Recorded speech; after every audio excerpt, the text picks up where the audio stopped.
Introducing Champion Power Equipment's 5500 watt RV ready electric start dual fuel inverter with CO Shield.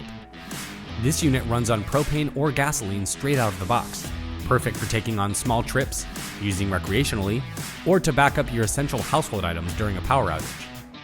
Champion's easy-to-use electric start takes the confusion out of starting an engine, giving you easy access to all the controls you need.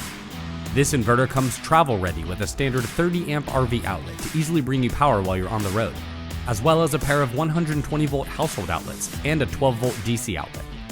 Or connect 2 units using a Champion Paralink Parallel Kit to provide 50 amps of power directly to your RV. And for added protection, this inverter utilizes CO Shield, an auto shutoff system that will shut down the engine before dangerous levels of carbon monoxide have the chance to accumulate in your operating area. Read your operator's manual to easily get your unit up and running.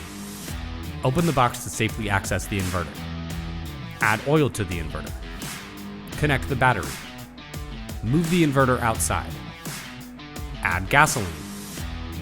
Or connect your propane supply. Start the inverter and plug in your desired equipment. Champion's 5500 watt electric start dual fuel inverter. Innovation, power, and dependability.